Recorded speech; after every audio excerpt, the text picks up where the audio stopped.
Bonjour à tous, bienvenue à cette table ronde consacrée à l'univers de Lovecraft, puisque depuis quelques semaines, Une année sans Cthulhu, scénarisé par Thierry Smolderen et dessiné par Alexandre Cléris, est arrivé dans toutes les bonnes librairies. Et nous avons l'occasion d'accueillir Alexandre Cléris ici, à l'Atomics Café. Et pour poser le débat, on peut remarquer qu'Une année sans Cthulhu s'appuie sur deux grandes thématiques, le jeu de rôle et le jeu vidéo. Le jeu de rôle très précisément sur Cthulhu, l'appel de Cthulhu, l'univers de Lovecraft. Alors avant de laisser la parole et d'interroger un petit peu Alexandre Cléris sur cette œuvre-là, on va éclaircir un tout petit peu ces deux piliers avec tout d'abord Romain Moyon. Bonjour Romain.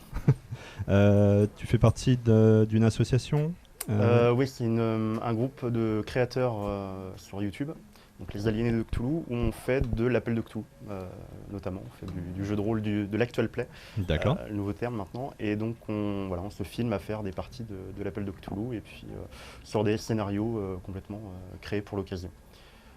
Donc Cthulhu, c'est Lovecraft.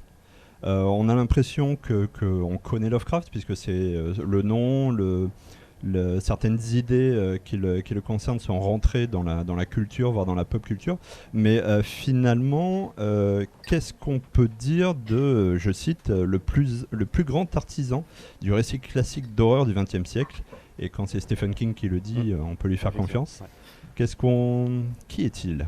Alors, du coup, c'est un écrivain du début du XXe, un écrivain américain, qui a, en gros, remis les bases de l'univers horrifique dans la littérature et qui a inspiré effectivement Stephen King et d'autres artistes, Guillermo del Toro et d'autres, on verra par la suite.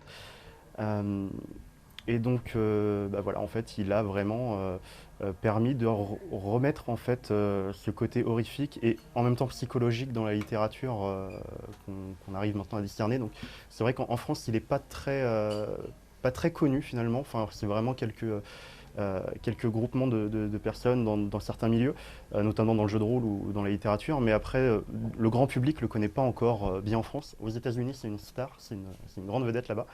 On peut avoir des t-shirts. Voilà, ouais. Ils ont les mugs, ils ont tout.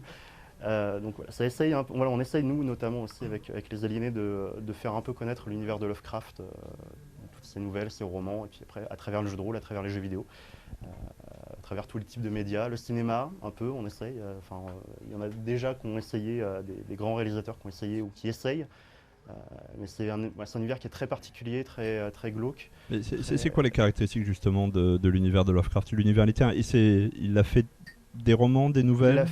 Il a fait quelques romans, il a fait notamment principalement des nouvelles. Il a commencé très tôt, il a commencé à 15 ans à écrire des nouvelles. Pour remettre dans le contexte, c'est quelle époque? Là, on est globalement dans les années 20.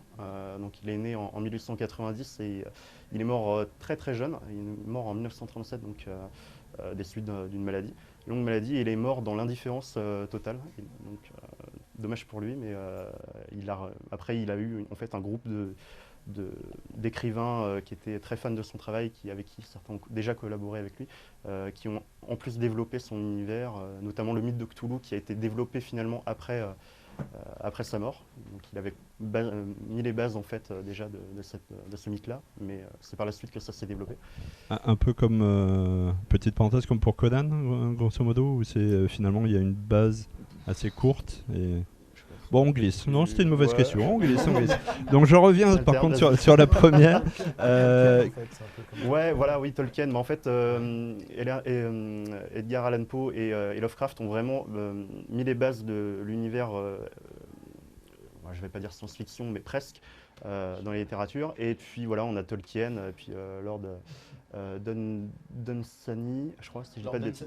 Voilà, qui ont eux posé le côté fantasy. Donc c'est deux écrivains anglais pour le coup, et puis les deux écrivains américains qui ont vraiment posé les bases de l'horreur. Donc après, globalement, je crois que on a fait à peu près le tour sur la présentation de Lovecraft, sur son univers. Il y aurait énormément à dire effectivement, mais là, c'est vrai que ça va être un peu juste en termes de timing. Mais normalement, comment on pourrait décrire ça? Non, j'ai avancé oui, sur... on peut le lancer sur le cinéma derrière, effectivement. Ouais. Mais en termes de littérature, il a vraiment était le précurseur de la littérature horrifique moderne.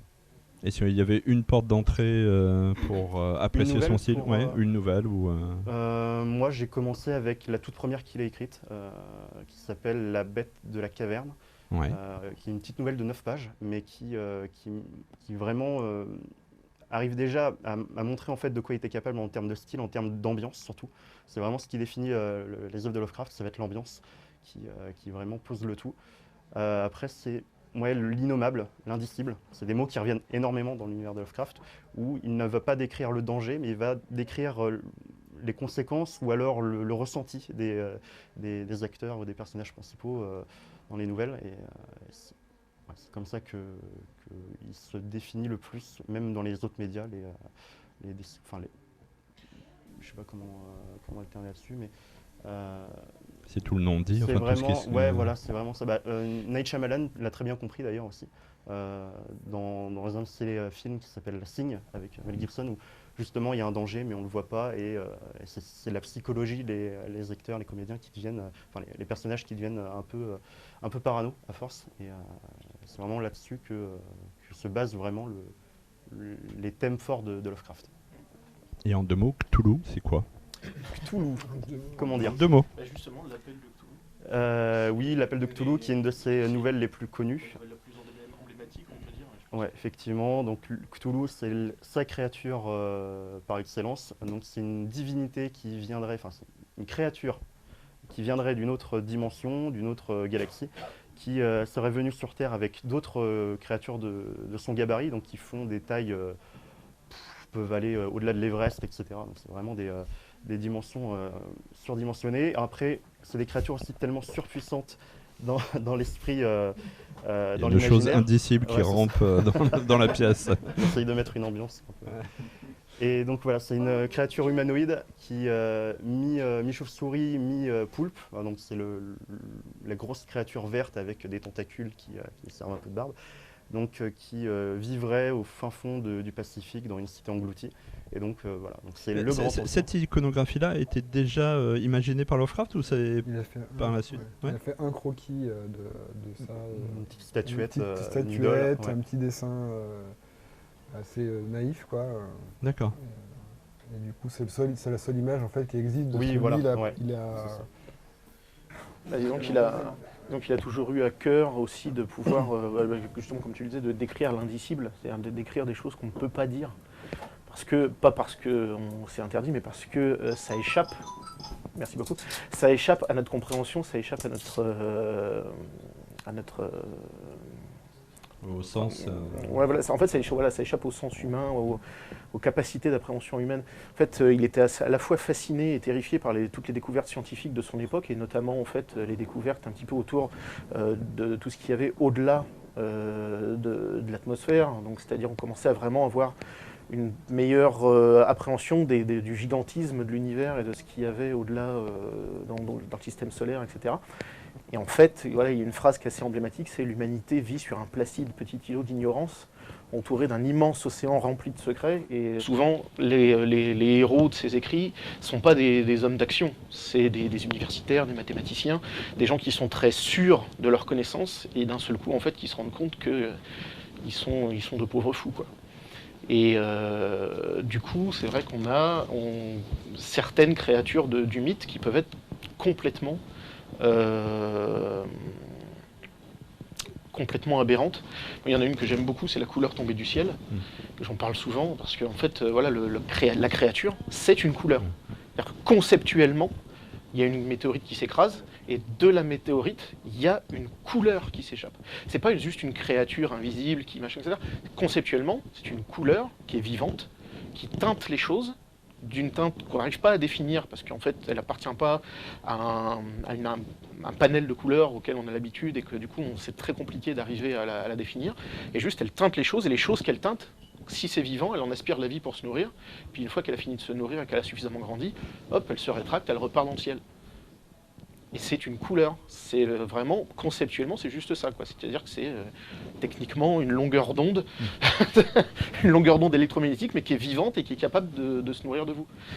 Ce que tu disais justement, ta phrase d'accroche justement sur le fait de décrire les nouvelles, avec les nouvelles découvertes que l'homme venait de faire à cette époque-là.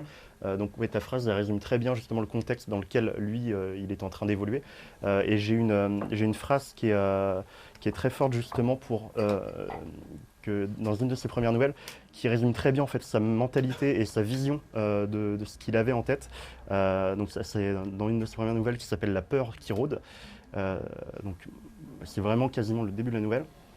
Je n'étais pas seul, car la témérité ne se mêlait pas encore chez moi à cet amour du grotesque et de l'horrible qui a fait de moi un éternel errant en quête de ce qu'il a de plus étrange et de plus terrible dans la littérature et dans la vie.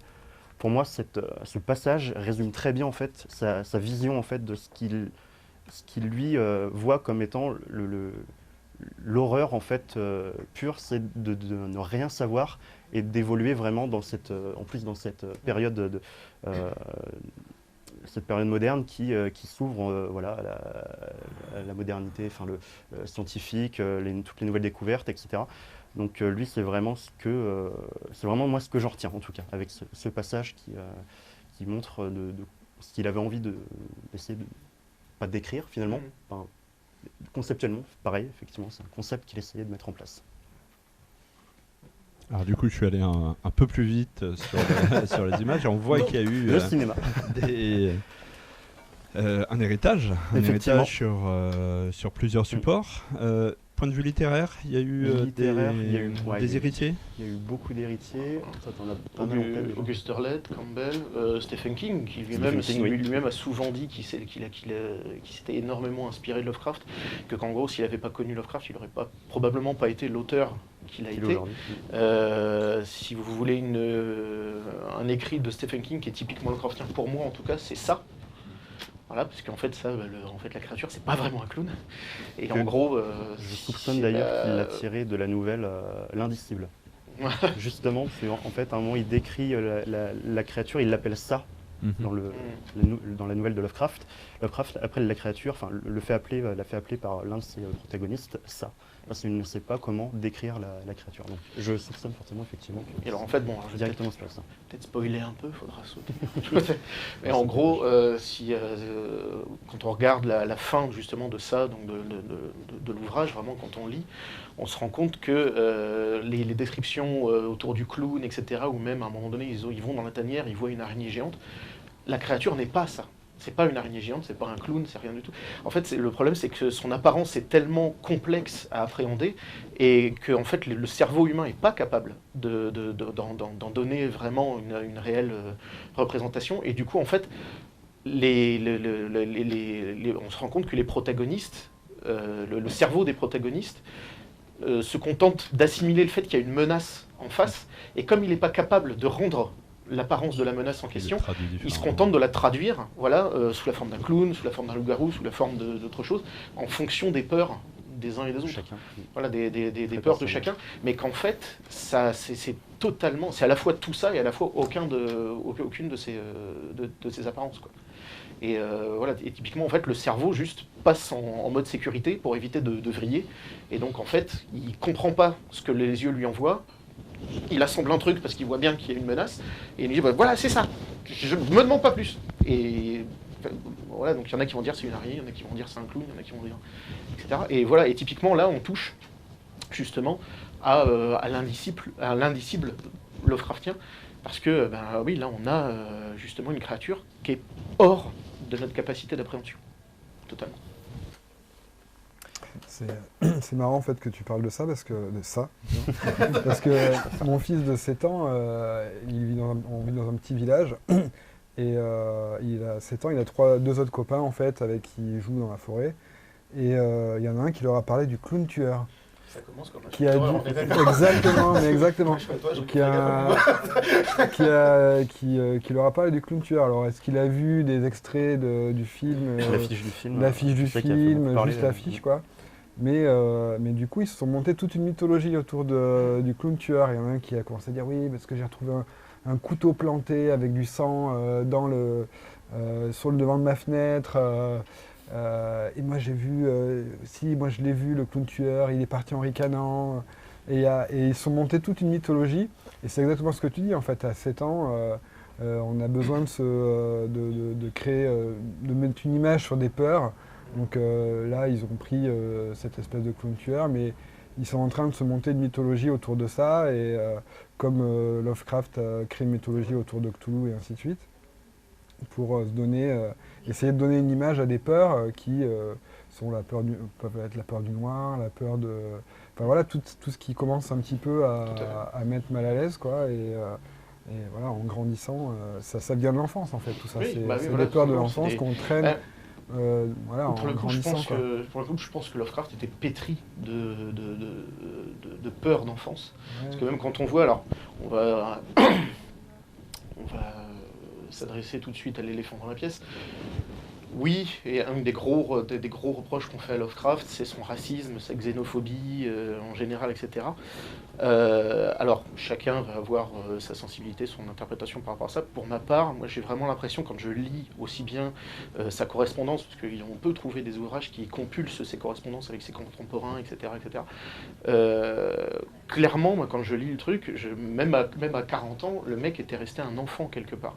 C'est-à-dire qu'en fait, on n'a pas quelqu'un qui a fondamentalement une haine des autres peuples ou une haine voilà, des autres races. On a un gamin qui a vécu choyé vraiment toute sa vie dans un environnement bien précis, bien fermé, très clos, très confortable, et qui est pétri d'angoisse à l'idée d'en sortir. Parce qu'en fait, on se rend compte qu'il n'était pas juste, il n'avait pas juste du racisme envers les Noirs ou juste envers telle ou telle communauté. C'était vraiment, mais même les Blancs, quoi. Même les Blancs, à partir du moment où c'était pas les Blancs de Nouvelle-Angleterre, c'était déjà plus pareil. C'était déjà un peu flippant. C'était déjà un peu. Donc en fait, on se rend compte que ouais, c'est ça, voilà, envers l'abomination de Dunwich, techniquement, c'est des Blancs, mais c'est des Blancs ruraux, c'est des Blancs un peu pas comme nous. Et en fait, le mec, il est juste effrayé par tout ce qui est pas sa famille, quoi, en fait. Il faut remettre dans le contexte de l'époque. Oui, voilà, c'est accessoirement, mais bon, à l'époque, il y avait déjà des luttes pour les, les droits sociaux, il y avait déjà des trucs, etc. Donc, certes, il y a un contexte de l'époque qui n'est pas forcément suffisant pour tout expliquer, à mon sens. Mais par contre, en effet, moi j'ai vraiment l'impression qu'on est face à un gars qui est un peu un adolescent, qui a énormément de mal à se sortir en fait de sa zone de confort, qui est pétri de névrose et qui est pétri d'angoisse, et qui d'ailleurs finalement désavouera certains de ses textes un peu avant la fin de sa vie, parce que justement il aura une grosse partie, une fois qu'il va être marié, il sera marié à une juive d'ailleurs, donc alors qu'il avait exprimé une certaine fascination pour l'imagerie nazie pendant un temps, hein. Il a trouvé ça vachement classe, les mecs, ils étaient en Hugo Boss, donc forcément ça aide, mais voilà, c'était compliqué. Et pourtant, il a été marié avec une héritière d'une famille juive, et il est parti vivre à New York avec elle pendant un temps. Ça s'est très mal passé parce qu'il était misanthrope au dernier degré, et que quand on est misanthrope, vivre à New York, c'est un peu une connerie, on va pas se mentir. Mais voilà, il aura été en contact avec d'autres types d'ethnies, qui vont quand même petit à petit lui permettre de faire un chemin intellectuel qui désavouera certaines de ses œuvres les plus racistes et les plus xénophobes un peu avant la fin de sa vie, malheureusement, puisqu'après il va avoir ce fameux cancer qui le terrassera à l'âge de 46 ans. Mais voilà quoi. Donc Lovecraft raciste, oui, mais pas forcément un raciste réfléchi en fait.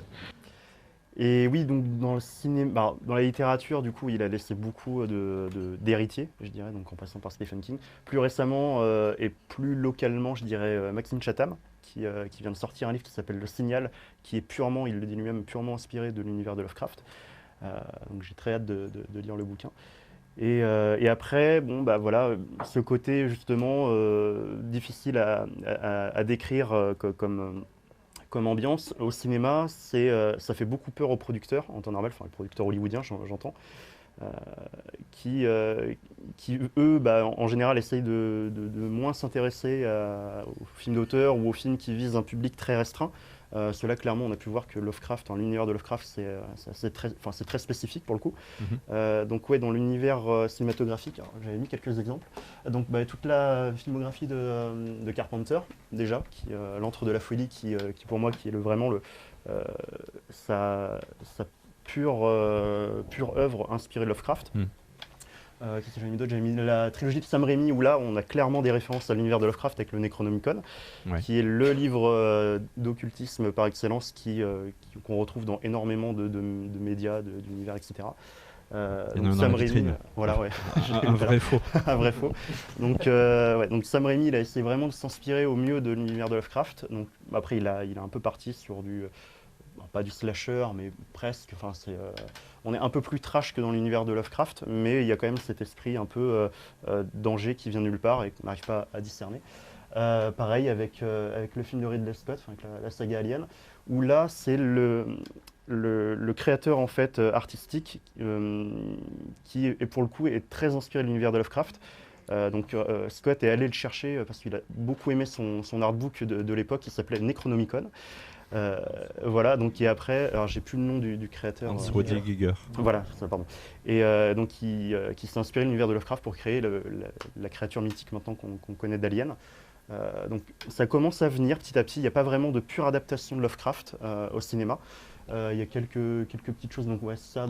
L'avant-dernière image, qu'est-ce que c'est? L'avant-dernière, celle-là, Call of Cthulhu. Ouais. Alors du coup, ça c'est un film à petit budget, qui est très récent. Vrai latex. Ouais, qui est très récent pour le coup, qui a été tourné en 2005, qui est un film américain, qui est pour le coup très intéressant et pour moi qui est vraiment le digne représentant de l'univers cinématographique pour Lovecraft, même si c'est un petit budget. Ou dans le sens où ils veulent vraiment réadapter la nouvelle L'Appel de Cthulhu en noir et blanc, en film muet, alors que c'est un film des années 2000. Le jeu des comédiens est bluffant pour jouer la folie, la peur, etc. On s'y croirait complètement. Les décors, même si le budget il passe pas les films Marvel, il a quand même... il y a un jeu. Il y a un jeu au niveau du décor, au niveau de l'ambiance qui est oufissime. Donc celui-là, je le conseille fortement pour les gens qui ne le connaissent pas. Il n'est pas très facile à trouver sur Internet, il y a toujours moyen, qui est très très bon. Qu'est-ce que j'avais d'autre plus récemment? Donc La forme de l'eau, inspirée de l'univers de Lovecraft aussi par Guillermo del Toro, qui pour le coup lui est très fan, pareil comme King de l'ambiance de Lovecraft, et qui a envie d'adapter Les Montagnes hallucinées au cinéma. Ça a failli se faire un moment, les producteurs ont eu peur, ils ont dit non. Ça a mis un bout de temps déjà en plus à se mettre en place, donc il a dit bon, c'est bon. En plus, vous voulez me mettre je sais plus c'est quoi la limite d'âge qu'il voulait mettre, qui était interdit au moins de 12 ans seulement, donc il a dit bah non, je vais être limité finalement dans ce que j'ai envie de mettre en image. Donc ça s'est arrêté, là il a envie de le faire, alors c'est peut-être en série via Netflix, ça va peut-être essayer de se mettre en place, donc on espère. Toujours avec Guillermo. Et puis après, donc là, Nicolas Cage, Mandy. Là, pareil, c'est un mélange d'univers de Lovecraft avec une secte dans la Nouvelle-Angleterre, il me semble. Je crois que c'est un peu le même décor, le même lieu. Et il en sort un, justement. Enfin, Nicolas Cage il va jouer dans un film qui va sortir bientôt, qui va être La couleur tombée du ciel. Donc là, on va avoir une vraie adaptation de l'univers de Lovecraft qui va sortir l'année prochaine, si je dis pas de bêtises. Voilà, donc là il essaye lui un peu, vu les thèmes qu'il aborde, dans les films qu'il joue, je pense qu'il est bien lancé pour faire quelques adaptations, enfin en tout cas encourager les adaptations de l'univers de Lovecraft au cinéma. Donc c'est ce qu'on espère. Et puis tout récemment, il y a le film The Witch qui est sorti, qui a eu de très bonnes critiques, pareil très inspiré sur l'univers de Lovecraft, et le même réalisateur va sortir un film qui va arriver au mois de décembre, le 18 décembre, avec Robert Pattinson et William Dafoe, où c'est deux gardiens de phare, pareil en noir et blanc, bon, c'est pas en muet mais c'est en noir et blanc. J'avais la petite bande-annonce justement, c'est là-dessus, où c'est deux gardiens de phare qui sont prisonniers sur leur petit îlot dans leur phare pendant une tempête. Et normalement, c'est censé se dérouler peut-être une semaine ou deux, puis au bout d'un moment, ils perdent complètement la notion du temps, ils deviennent complètement baboules. Et l'ambiance... La bande-annonce me donne déjà... Pour ceux qui sont sages, on la regardera à la fin. Il faut la mériter. Et puis nous, à notre petit niveau. Voilà, c'est ce que j'allais dire, vous êtes des héritiers finalement. Voilà, donc, on a fait un court-métrage il y a 3 ans, pas inspiré d'une nouvelle à proprement parler, mais vraiment de l'univers de Lovecraft. Où c'est un archéologue qui détrouve la statuette de Cthulhu, qui la ramène chez lui, puis qui devient complètement maboule. Et sa fille essaye d'engager un détective privé pour essayer de comprendre comment on l'a empoisonné, comment il en est arrivé là. Et donc l'autre média intéressant qui se démocratise de plus en plus ces dernières années, c'est l'Actuel Play. Donc c'est ce qu'on réalise également. Donc c'est une web série. En général, ça s'aborde sous forme de web-série, où des gens en fait se filment à faire de l'appel de Cthulhu, principalement. Là, j'ai pris que de l'univers de Lovecraft, mais il y a tout type de jeu de rôle. Mais là, c'est vraiment spécifique à l'univers de Lovecraft. Et donc voilà, ça peut être autour d'une table, entre amis, comme ça. Donc il y a Roll and Play qui est avec Cassius Belli et Black Book, je crois, les éditions Black Book, où ils se filment comme ça dans un petit salon en train d'animer. Avec Julien Dutel qui est le maître du jeu, le MJ, qui a joué dans Camelot notamment. Donc et Maxime Chatham qui joue également de temps à autre avec eux, qui vient jouer avec eux. Donc c'est très très prenant. Il y a l'univers de Tale of Pi aussi. Là pareil, c'est un peu plus feutré dans l'ambiance. Ils sont avec directement les micros dans une salle qui est complètement dans le noir, quasiment dans le noir. Il y a juste une lumière qui éclaire le dessus de la table. Et puis Maxime Robinet qui a fait également le même principe. Et nous, on est parti sur du virtuel, principalement à cause des contraintes de déplacement. On est vraiment éparpillé dans toute la France. Et donc on se filme via un site qui s'appelle Roll20, où du coup on a une table de jeu virtuel avec les personnages, les tokens, vus de haut, qu'on déplace dans la pièce. Et en fonction des déplacements, en fait, il y a une lumière qui suit les personnages, donc ils peuvent se déplacer entièrement dans le noir. Il y a la lumière, il y a le travail de lumière, de musique, des effets sonores, etc. qu'on essaye d'appuyer. Donc, histoire de rendre l'univers de Lovecraft, l'ambiance en tout cas, le plus palpable.